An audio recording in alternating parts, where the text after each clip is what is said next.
At 20 years old, Olivia Harper owned exactly one valuable possession: an old silver pocket watch that no longer worked. Everything else had vanished. Her parents died in a highway accident when she was 16. The medical bills consumed their savings. The bank repossessed the family home. One relative after another promised to help. None did for long. By 20, Olivia worked 2 part-time jobs while sleeping in the back seat of her aging sedan. Every morning began the same way. Find somewhere to wash. Find somewhere to charge her phone. Find another day's work. One rainy Tuesday afternoon, while cleaning tables at a roadside diner, her manager approached. "Someone's here asking for you." Outside stood an elderly attorney. "My name is Richard Holloway." He handed her a business card. "I'm handling your grandfather's estate." Olivia frowned. "My grandfather?" She barely remembered William Harper. Family stories described him as stubborn. Some called him eccentric. Others simply said he disappeared after buying an abandoned country estate decades earlier. "I didn't know he died. He passed away 3 weeks ago." Richard handed her a leather folder. "He left everything to you." She expected disappointment. Perhaps an old truck. Maybe a few $100s. Instead, she unfolded the property deed. Ashwood Estate. Nearly 300 acres. A decaying manor house. Old stables. Gardens. Woodlands. An abandoned vineyard. Olivia looked up. Nobody wanted this. Richard smiled. Several relatives refused it. Why? They believed it was worthless. He reached into his briefcase and produced a velvet box. Inside rested the old silver pocket watch. Its crystal was cracked. The hands had stopped permanently at 7:18. "This belonged to your grandfather." Olivia turned it over. An inscription decorated the back. "Time reveals what greed cannot." Richard added one final envelope. Across the front, William Harper had written 4 words. "Wear the watch first." The next morning, Olivia drove to Ashwood Estate. The entrance gates leaned crookedly. Stone pillars disappeared beneath ivy. A mile-long driveway wound through ancient oak trees before revealing the manor. It had once been magnificent. Free stories. Towering columns. A grand fountain. Now, broken windows. Collapsed sections of roof. Overgrown gardens. Nature had begun reclaiming everything. Yet beneath the decay, the craftsmanship remained extraordinary. Olivia unlocked the front door. Dust floated through pale afternoon sunlight. Marble floors stretched across a vast entrance hall. Crystal chandeliers hung silently overhead. Portraits lined the walls. Books still filled the library. Furniture remained exactly where her grandfather had left it. It felt less abandoned, and more forgotten. That first night, she slept beside the enormous stone fireplace. For the first time in months, she felt safe.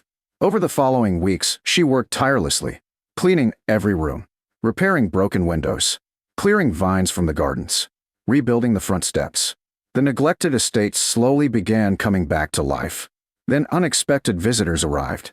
A black luxury sedan rolled through the gates. A sharply dressed woman climbed out. "My name is Victoria Lang." She smiled politely. "My company would like to purchase Ashwood Estate." Olivia laughed. "This old place. We'll offer $8 million. She blinked. "For a ruined estate? Cash?" "No." Victoria remained calm. "If you change your mind." She handed Olivia a business card. "Call me." Then she drove away. 3 days later, another investor appeared. Different company. Different representative. This offer reached $15 million. Again, Olivia refused. Now she knew. The estate wasn't valuable because of the buildings. Something else was. That evening, she carefully examined her grandfather's pocket watch. Although broken, it felt unusually heavy. She pressed gently along its edge. A hidden compartment clicked open. Inside rested an impossibly tiny brass key. Folded beneath it was a strip of paper. One sentence had been written in microscopic handwriting. "When the watch points home, trust the library." Olivia frowned. The watch didn't work. Or did it? She wound it experimentally. Nothing happened. Then she held it near the massive grandfather clock inside the entrance hall. Without warning, the frozen hands suddenly moved.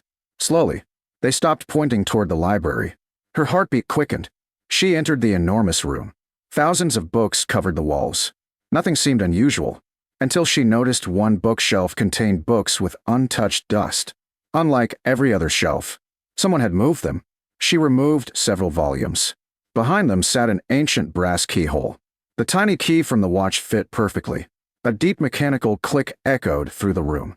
One section of the bookshelf slowly swung inward. Cold air drifted outward. Behind it stretched a stone staircase descending beneath the estate, far deeper than any ordinary cellar. Olivia grabbed a lantern. Every instinct warned her to leave. Instead, she descended.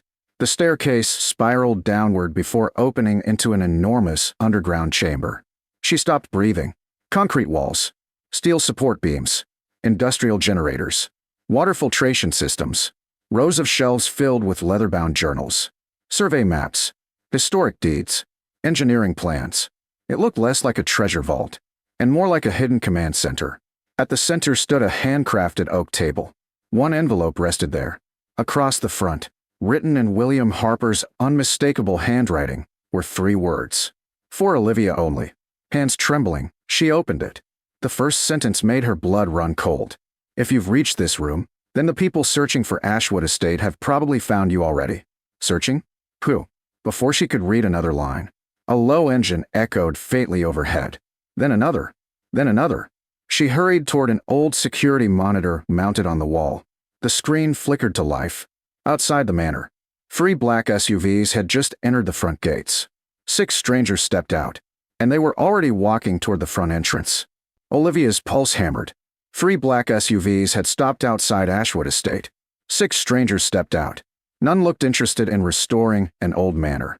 Each carried surveying equipment, radios, and heavy document cases. They weren't buyers. They were searching for something. Olivia turned back to William Harper's letter. Her hands trembled as she continued reading. If they've arrived, they finally discovered what I spent my life protecting. She swallowed. The next sentence stopped her cold. This underground chamber isn't your inheritance. She frowned.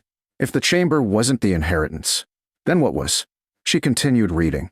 40 years earlier, William Harper had worked as a civil engineer specializing in underground water systems and historical land surveys. While restoring Ashwood Estate's abandoned vineyards, he uncovered something extraordinary beneath the property. Not buried gold, not jewels.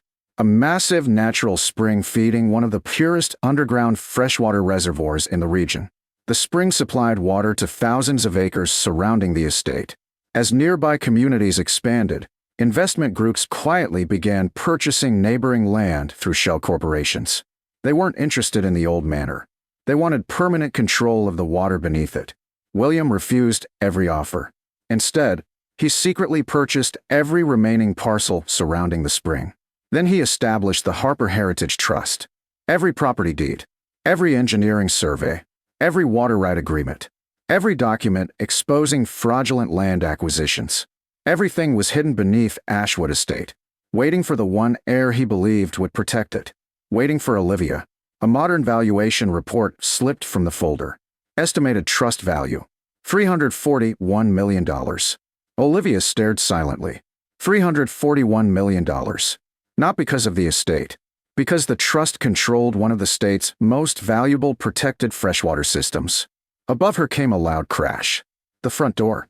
They had entered the manor. William's letter continued. The trust transfers only to the heir who restores the estate before accepting an offer to sell. A smile crossed Olivia's face. Without realizing it, she had already qualified. The next pages contained original deeds, engineering maps, environmental agreements, water rights certificates. Everything had been preserved perfectly. Then she noticed another envelope. Smaller. Addressed simply. My granddaughter.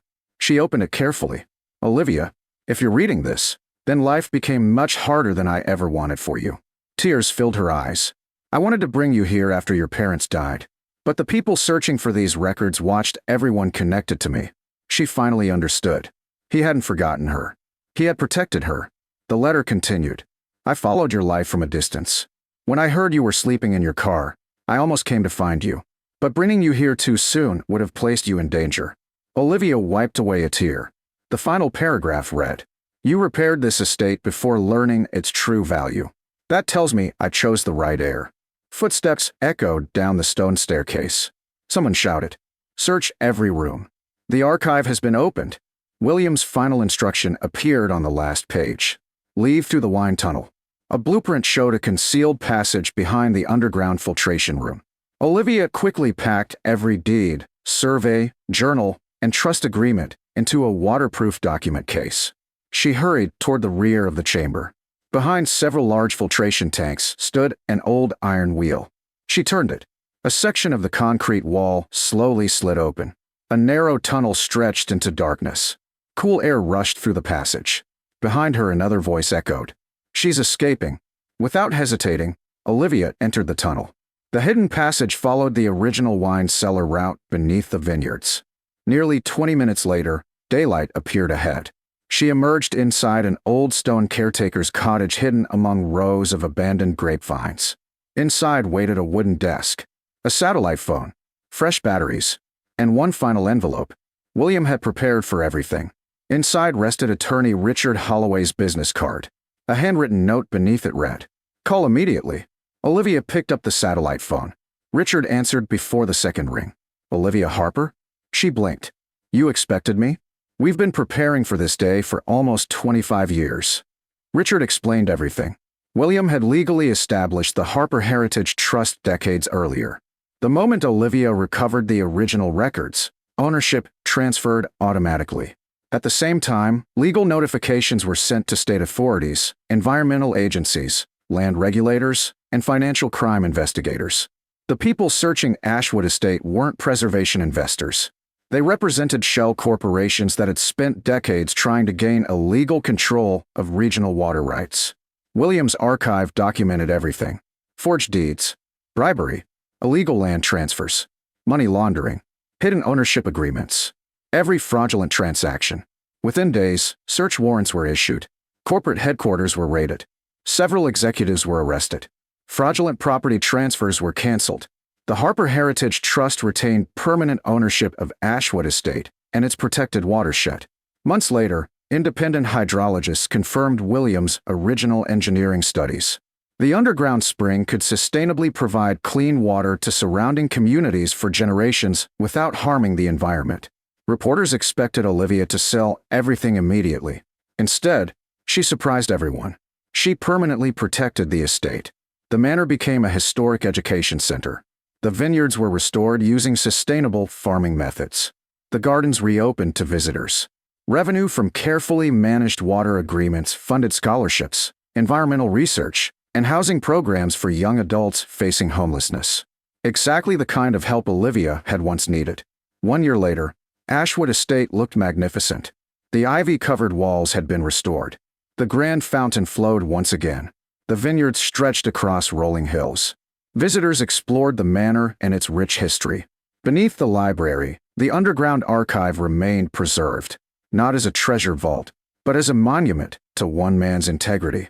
One quiet evening, Olivia stood on the manor's front steps watching the sun set over the restored estate. She removed the old silver pocket watch from her pocket. Its hand still rested at 7:18. She smiled. The watch had never been broken. It had simply been waiting. Most people believed her grandfather left her a worthless watch that somehow led to hidden riches. That wasn't the real story. The watch wasn't the treasure. The estate wasn't the treasure. Even the trust wasn't the greatest inheritance. William Harper had left her something far more valuable: a home, a purpose, and the reminder engraved inside the watch that had guided her from the very beginning. Time reveals what greed cannot. For a homeless 20-year-old who once believed she had nothing, those words became the greatest inheritance of all.